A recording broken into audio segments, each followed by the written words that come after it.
आणि यानंतर शिर्डीत जाऊया. शिर्डीतून बातमी आहे. गुढीपाडव्याच्या मुहूर्तावरती साईबाबांच्या शिर्डीत पहिल्यांदाच विमानाचं नाईट लँडिंग करण्यात आलेलं आहे.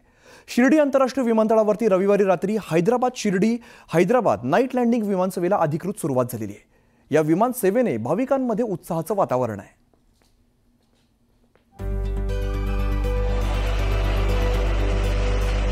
हैदराबादहून 60 प्रवाशांना घेऊन इंडिगो कंपनीचं विमान रविवारी रात्री शिर्डी विमानतळावरती उतरलं. शिर्डीतील हे पहिलंच नाईट लँडिंग होतं. विमानतळ प्रशासन आणि भाविकांनी या ऐतिहासिक क्षणाचं साक्षीदार होत वॉटर सॅल्यूट करत विमानाचं स्वागत केलं.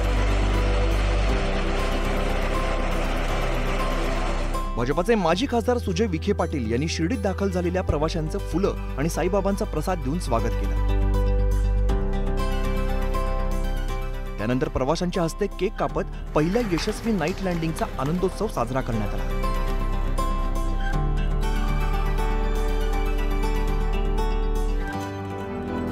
दोन 2018 साली शिर्डीत विमानतळ सुरू झाल्यानंतर आजतागायत हजारो प्रवाशांनी या विमानसेवेचा लाभ घेतलाय. शिर्डीत दर्शनासाठी येणाऱ्या भाविकांची मोठी संख्या पाहता नाईट लँडिंग सुरू करण्याची मागणी गेल्या अनेक दिवसांपासून केली जात होती. अखेर गुढीपाडव्याच्या शुभमुहूर्तावर नाईट लँडिंग सुरू करण्यात आलं. शिर्डी विमानतळावरील नाईट लँडिंगने दक्षिण भारतातील भाविकांना एका दिवसात साईबाबांचं दर्शन घेऊन परत जाणं शक्य होणार आहे. शिवाय पहाटेच्या काकड आरतीसाठी उपस्थित राहण्यासाठी भाविक या विमानसेवेचा लाभ घेऊ शकतात. नाईट लँडिंगमुळे शिर्डी आणि परिसरातील रोजगारात वाढ होणार असून वाढत्या प्रवासी संख्येमुळे अर्थव्यवस्थेला चालना मिळणार आहे. ये तो बहुत अच्छा टाइम है. शाम में आ सकते, रात को हारत देख सकते, सवेरे भी हारत देख सकते, फिर भी जा सकते.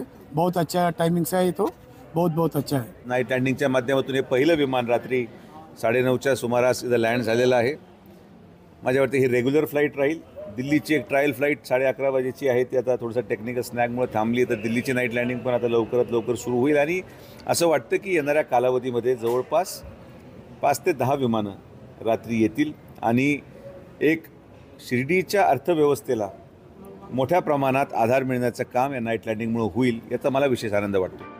हैदराबादनंतर दिल्लीवरून येणाऱ्या विमानाचं शिर्डीमध्ये नाईट लँडिंग होणार आहे. तसंच इथल्या आंतरराष्ट्रीय विमानतळाचंही काम सुरू होणार असल्याची माहिती सुजय विखे पाटील यांनी दिली. नाशिकमध्ये होणाऱ्या कुंभमेळ्यासाठी शिर्डी विमानतळ केंद्रबिंदू ठरेल असं ते म्हणाले. आंतरराष्ट्रीय विमानाचं स्वप्न देखील माननीय मुख्यमंत्री फडणवीस साहेबांच्या माध्यमातून पूर्ण होईल, कारण की 560 कोटी रुपयाचा नवा विमानतळाचा प्रकल्प आपण शेजारी पाहत आहेत सुरू झालेला आहे. मेगा इंजिनिअरिंग म्हणून या कंपनीला त्याचा कॉन्ट्रॅक्ट देण्यात आलेला आहे आणि जेव्हा त्याला जवळपास जर डिझाईन आपण पाहिलं तर त्याला एरो ब्रिजेस आहेत. असं भव्य दिव्य एअरपोर्ट माझ्या मते कुंभच्या अगोदर हे एअरपोर्ट आम्ही पूर्ण करण्याचा आमचा मानस आहे. शिर्डीतील हे नाईट लँडिंग महाराष्ट्राच्या विमान वाहतूक क्षेत्रासाठी एक महत्त्वाचा टप्पा ठरला असून प्रवाशांची सोय आणि जगभरातील साई भक्तांसाठी कनेक्टिव्हिटी वाढवणारी सुविधा आहे. हरीश दिमोटेसह bureau report, news 18 Lokmat, Shirdi.